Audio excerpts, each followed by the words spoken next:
Assalamualaikum warahmatullahi wabarakatuh. Waalaikumsalam. Salam sejahtera untuk kita semua. Salam Om Swastiastu, Namo Buddhaya, salam kebajikan, Rahayu. Selamat sore.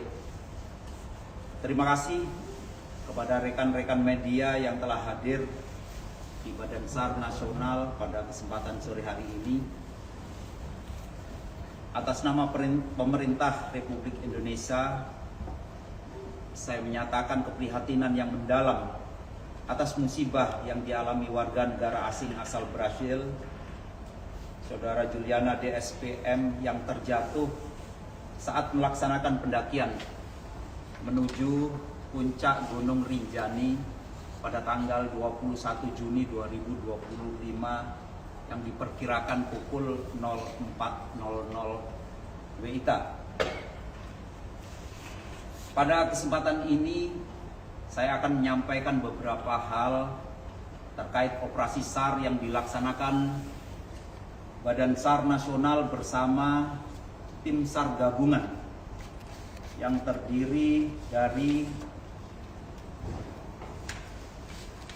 tim Basarnas, tim Rescue Kantor Pencarian Pertolongan Mataram, tim TNGR Sembalun,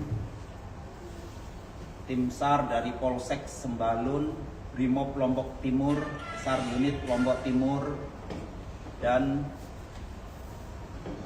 tim-tim yang tergabung lainnya. Total tim ada 50 personil lebih. Saya ingin menyampaikan kronologis kejadian. Yang pertama, Badan SAR Nasional menerima informasi kedaruratan terhadap salah satu dari warga Brasil yang sedang melaksanakan wisata pendakian ke puncak Gunung Rinjani pada pukul 09.40. Jadi saya sampaikan di sini kenapa 09.40 baru informasi itu kita terima. Saya sampaikan bahwa lokasi jatuhnya korban menuju ke pos itu memakan waktu kira-kira lebih dari 8 jam. Sehingga pada saat korban dinyatakan hilang, dari tim ini salah satu kembali ke pos dan disitulah baru menyampaikan, sehingga informasi diterima kira-kira jam 9.40. Pada saat itu atas nama Bapak Mustiadi yang melaporkan telah terjadi kondisi membahayakan manusia terhadap satu orang warga negara Brasil yang terjatuh di jalur pendakian Gunung Rinjani, Lombok Timur, dengan kronologis kejadian pada 04.00 WITA saat akan melaksanakan summit menuju puncak Gunung Rinjani.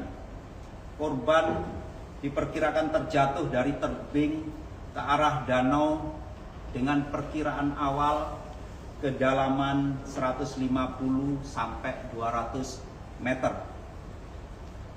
Korban atas nama Juliana de Souza Pereira Marins, usia 27 tahun, melakukan pendakian melalui pintu Sembalun atau pintu pos Sembalun pada tanggal 20 Juni 2025 bersama dengan 5 orang lainnya dengan kewarganegaraan yang berbeda dengan registrasi ERSINF X3LHVPP yang tercatat. Kemudian saya sampaikan tindakan yang diambil. Pada hari Sabtu tanggal 21 Juni 2025 pada pukul 10.21 WITA, tim SAR gabungan pertama diberangkatkan menuju LKP atau Last Known Position dengan peralatan vertical rescue dengan jumlah personil 5 orang. Kemudian pada pukul 10.30 diberangkatkan tim SAR yang kedua menuju LKP dengan jumlah personil 9 orang, dan tim ketiga diberangkatkan menuju ke LKP dengan jumlah 5 orang pada pukul 12.30. Sehingga tahap awal yang diberangkatkan adalah 3 tim SAR gabungan untuk menuju ke last known position. Kemudian tim SAR gabungan berjumlah 10 orang dan 4 porter yang menuju ke LKP pada pukul 19.38 melaksanakan dropping peralatan dan logistik. Pukul 19.50 WITA, tim SAR gabungan pertama dan kedua tiba di LKP dan langsung melaksanakan pencarian. Jadi yang saya sampaikan tadi bahwa begitu informasi diterima, langsung tim SAR yang sudah standby setiap saat langsung diberangkatkan. Jadi dari kantor SAR menuju pos pertama itu memakan waktu kira-kira 2-3 jam. Kemudian dari pos Sembalun itu menuju ke LKP diperkirakan 8 jam. Sehingga dari informasi yang kita terima, kemudian tim SAR gabungan sampai di lokasi kira-kira di 19.50 tadi. Kemudian pukul 20.00 tim SAR gabungan melaksanakan observasi. Karena pada saat itu sebenarnya ada tanda-tanda terlihat adanya senter yang masih menyala. Dan dari situ tim SAR gabungan diturunkan, dan juga dari tim SAR gabungan menggunakan drone thermal untuk mendetek posisi korban. Pada pukul 22.05 WITA, tim SAR gabungan ketiga tiba di lokasi dan ikut bergabung dalam proses observasi. Kemudian dari proses yang dilaksanakan mulai dari jam 20 sampai jam 22, tim SAR gabungan dan juga drone thermal yang kita operasikan untuk mendetek korban belum mendapatkan hasil. Dan pada saat itu karena cuaca yang memang kondisi malam hari tidak memungkinkan untuk dilanjutkan, karena memang kondisi dari medan tersebut sebenarnya berupa tebing dan peralatan yang digunakan dihadapkan dengan kondisi cuaca tidak memungkinkan untuk dilanjutkan untuk observasi, sehingga tim SAR yang turun yang melaksanakan observasi dan juga drone ditarik kembali ke atas, dan tim langsung melaksanakan atau bermalam di lokasi tersebut sampai akhirnya pada hari Minggu pagi 05.00 tim SAR gabungan melaksanakan rapat koordinasi, dan pukul 06.00 dilaksanakan briefing resmi untuk melaksanakan kegiatan pencarian lanjutan. Pukul 08.00 pada hari Minggu tanggal 22 Juni, tim SAR gabungan keempat tiba di Pelawangan Sembalun. Jadi mengalir dengan diterimanya korban dari berbagai macam potensi SAR berupaya untuk ikut membantu ke lokasi.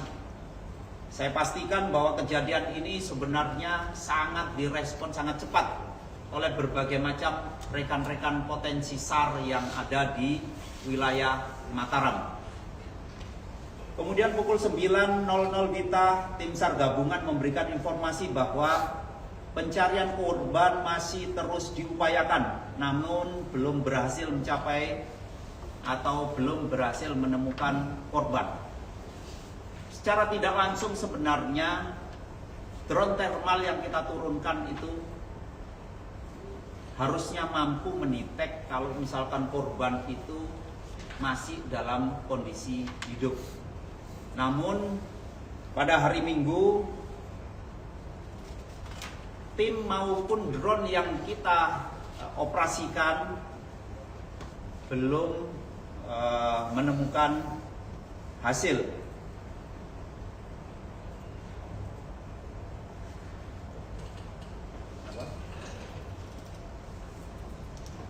Kemudian pada siang hari jam 11 WITA pencarian drone dinyatakan tidak bisa maksimal karena memang kondisi cuaca di ketinggian 9.000 feet tersebut tidak stabil. Jadi setiap saat cuaca memang tidak bersahabat terhadap upaya yang dilakukan oleh teman-teman rescuer, sehingga pada hari Minggu tersebut kira-kira pukul 14.00 tim rescuer ditarik lagi ke atas dan standby menunggu sampai cuaca memungkinkan untuk dilanjutkan pencarian. Dan ternyata sampai malam tidak memungkinkan untuk dilaksanakan, sehingga kegiatan dilanjutkan pada hari Senin tanggal 23 Juni 2025. Diawali dengan persiapan 05.00 dan 06.00 mulai dilaksanakan operasi dengan menerbangkan UAV untuk melaksanakan searching. Artinya selain personil yang diturunkan, drone thermal tadi juga ikut dioperasikan.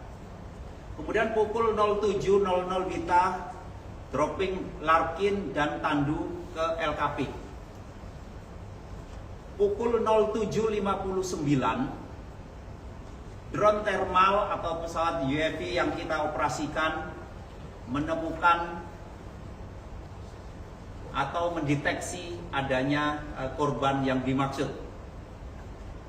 Jadi saya sampaikan di sini, nanti mungkin dilihat di dokumen yang ada bahwa kondisi korban pada saat terdetek oleh drone dalam kondisi tertidur di bebatuan dalam kondisi miring, dan setelah sekian lama drone itu memantau memang tidak ada gerakan.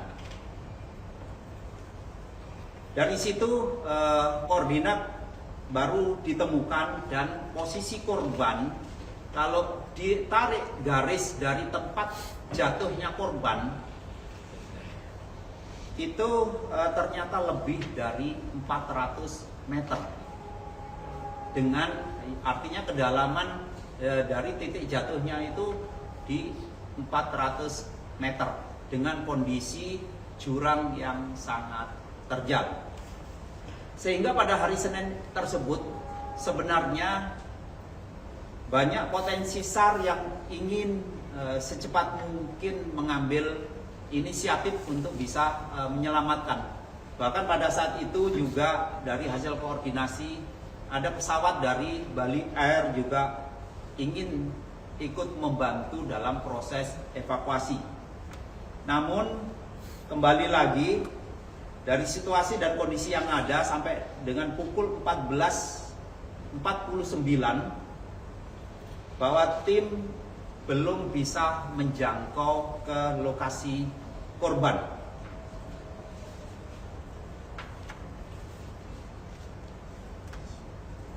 Kemudian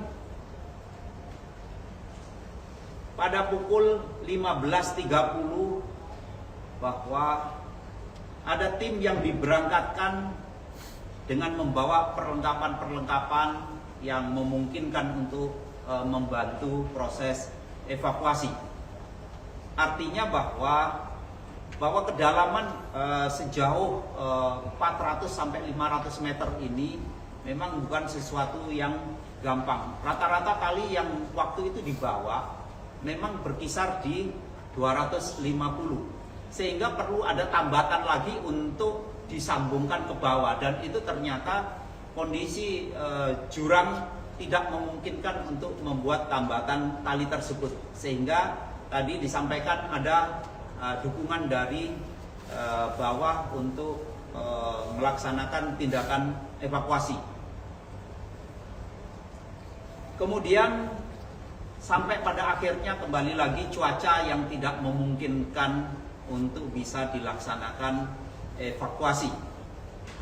Kemudian saya sampaikan bahwa pada hari ini dari hasil komunikasi, tim yang ada di lokasi tetap berupaya untuk melaksanakan evakuasi dengan menurunkan tali dan juga rescuer untuk ke bawah. Dan dengan situasi kondisi yang sangat tidak mendukung, kami dari Badan SAR Nasional mengirimkan tim khusus dari Basarnas Special Group. Kita berangkatkan 6 personil tadi pagi berangkat untuk menuju ke Mataram. Kemudian 1 pesawat dari Bogor juga kita berangkatkan untuk menuju ke lokasi. Dan dari perjalanan diperkirakan pada pukul 15.00 pesawat baru sampai di sana. Begitu juga tim rescue. Kita sedang menunggu proses evakuasi secara manual yang dilaksanakan oleh rescuer yang ada di sana, sambil nanti dilaksanakan komunikasi melekat apakah memungkinkan dari sore ini untuk pesawat bisa merapat ke pos yang ada di Sembalun. Saya sampaikan bahwa posisi lokasi jatuhnya korban yang tadi saya sampaikan ada di ketinggian 9.000 feet, di mana kalau kita melihat di ketinggian 9.000 feet itu sebenarnya kondisi oksigen sudah sangat terbatas. Sehingga pergerakan juga tidak bisa dengan mudah para rekan-rekan rescuer di sana untuk melaksanakan kegiatan. Begitu juga kondisi jurang yang sangat curam dan juga terjal. Dan ini yang memang agak sedikit ekstra yang harus kita lakukan untuk berpikir jangan sampai tindakan yang dilaksanakan oleh rescuer, termasuk juga pesawat yang sudah kita berangkatkan ke sana, melaksanakan tugas tidak dengan aman. Kita berupaya dengan potensi SAR yang ada, ingin sesegera mungkin bisa menyelamatkan saudara kita yang mengalami musibah. Dan saya mengharapkan doa dari teman-teman media dan juga dari seluruh warga negara Indonesia bahwa apa yang dilakukan tim SAR gabungan ini mudah-mudahan diberikan kemudahan, dan mudah-mudahan cuaca dan juga medan yang kita hadapi bisa kita laksanakan sehingga korban bisa segera kita evakuasi, dan nanti perkembangan akan saya laporkan. Mungkin sementara seperti itu yang bisa saya sampaikan. Saya mengharapkan bahwa teman-teman bisa memberikan informasi, dan kalau memang ada hal-hal yang perlu dikonfirmasi, saya mengharapkan Badan SAR Nasional akan siap memberikan informasi real terkait dengan kegiatan yang dilaksanakan di sana. Jadi mungkin itu yang bisa saya sampaikan dari Badan SAR Nasional mewakili pemerintah yang memang memiliki tanggung jawab untuk melaksanakan evakuasi atas kedaruratan yang terjadi kepada saudara Juliana, warga negara asing dari Brasilia. Mungkin itu yang bisa saya sampaikan. Barangkali mungkin ada yang ditanyakan, saya persilakan. Selamat siang Pak Kepala, saya Rizky dari CNN Pak. Sebelumnya kami mengapresiasi upaya evakuasi yang dilakukan oleh pihak Basarnas. Tadi memang kalau dengar cerita Bapak itu memang tidak gampang gitu Pak ya, untuk mengevakuasi kondisinya kayak begini gitu. Tadi juga sudah dijelaskan oleh Bapak bahwa kondisinya memang tidak mudah gitu kan Pak untuk menjangkau korban gitu kan. Lalu tadi kan Bapak juga sebut Basarnas sendiri mengirimkan tim khusus ya Pak ya ke sana. Lalu belajar dari pengalaman yang sudah-sudah gitu Pak. Kira-kira ini kan tadi digunakan tali itu kata-katanya tidak memungkinkan gitu Pak ya. Ada nggak Pak langkah atau strategi khusus untuk upaya dari tim khusus ini untuk mengevakuasi korban agar bisa dijangkau gitu Pak? Seperti itu Pak. Pasti. Jadi yang saya sampaikan yang pertama bahwa bukan berarti kita tidak mampu menjangkau di sana. Yang saya sampaikan bahwa tim SAR yang berangkat pertama ke sana itu memang rata-rata memang perlengkapan yang dia bawa itu kalau misalkan turun tebing atau apa, rata-rata memang tali yang dia bawa itu berkisar di 200 sampai 250. Dan pada saat hari pertama dilaksanakan turun sampai di 200 itu tidak menemukan, bahkan drone yang dioperasikan untuk mendetek itu tidak menemukan. Teorinya kalau misalkan korban ini misalkan masih dalam keadaan hidup, drone thermal ini akan mendetek. Dan dengan panas tubuh itu pasti akan bisa mendetek. Ternyata hari itu memang tidak mendetek gitu. Sehingga dengan kondisi cuaca akhirnya ditarik lagi. Kemudian sampai hari kedua juga tidak menemukan. Karena memang diperkirakan karena jatuhnya senter tadi itu ternyata ada di posisi memang di 150-an itu kemungkinan. Nah, sehingga pada saat yang hari ketiganya itu, yang hari Minggu pagi itu, drone ini mencari di tempat lain, jadi sudah tidak lagi mendetek suhu tubuh. Jadi mendetek lagi turun sampai akhirnya pagi itu jam 7 itu baru secara visual terlihat korban ada di kedalaman di lebih dari 400 meter. Nah, dari situlah yang saya sampaikan tadi, tempat lokasi jatuhnya dengan pos saja untuk bisa turun itu memakan waktu 8 jam. Dan tidak bisa dijangkau dengan kendaraan atau apa.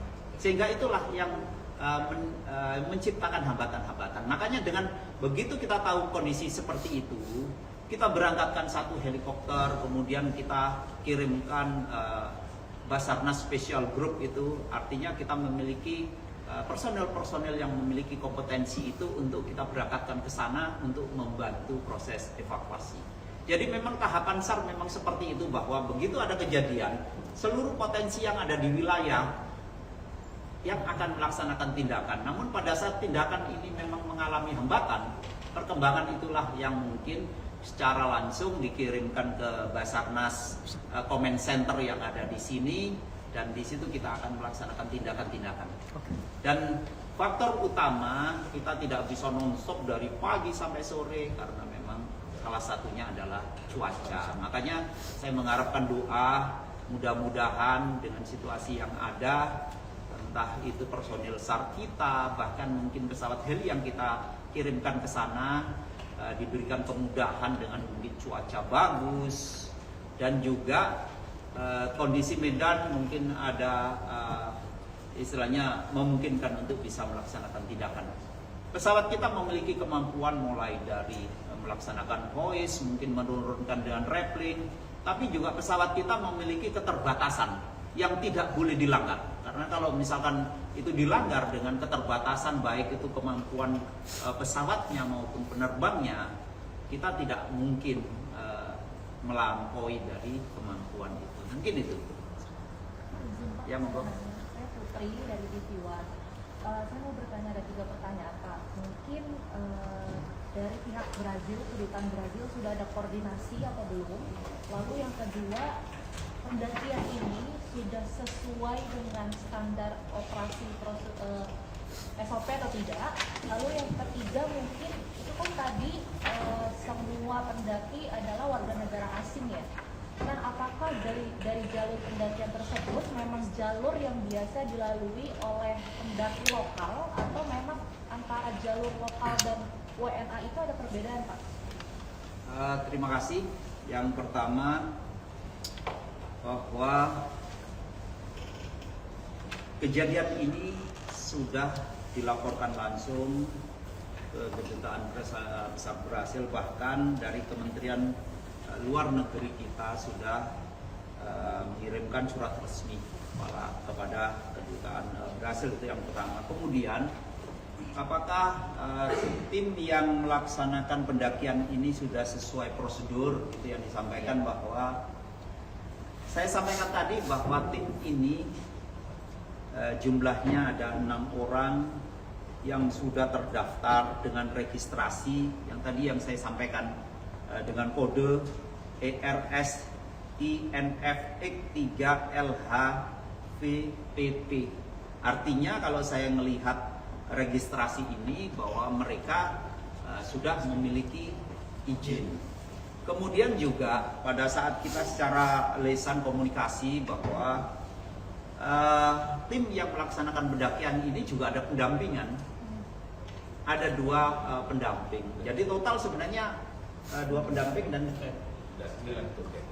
tour guide.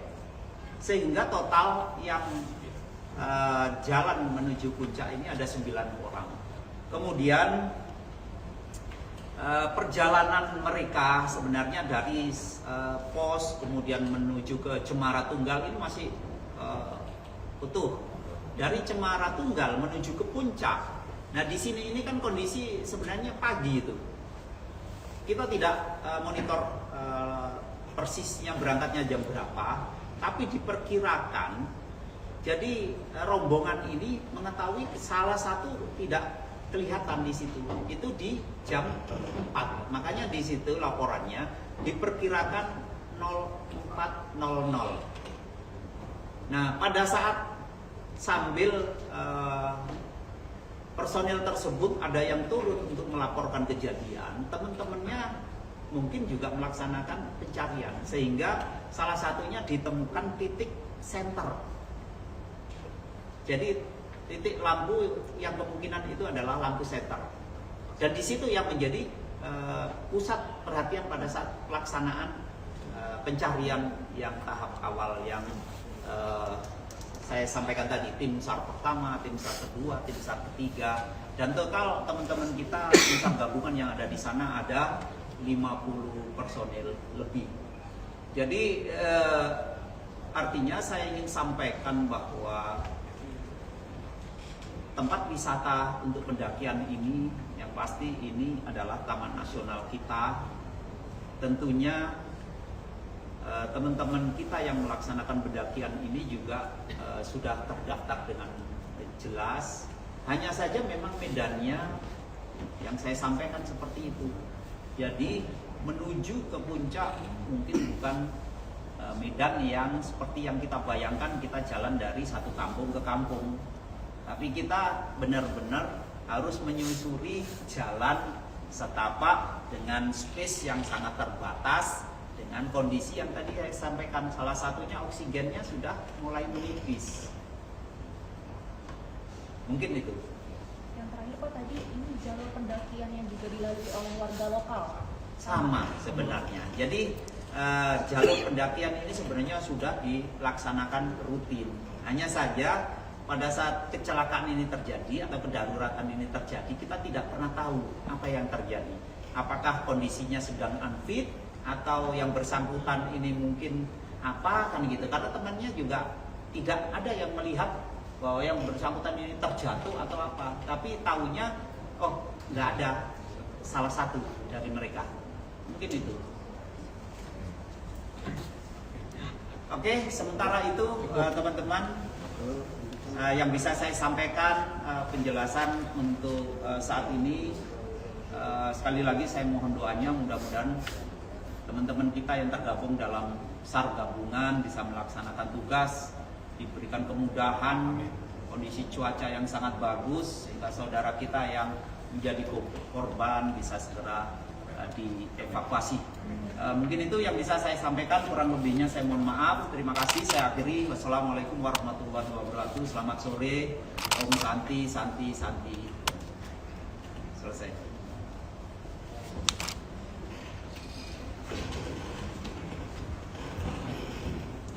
Coba gambarin, Pak. Iya boleh Pak.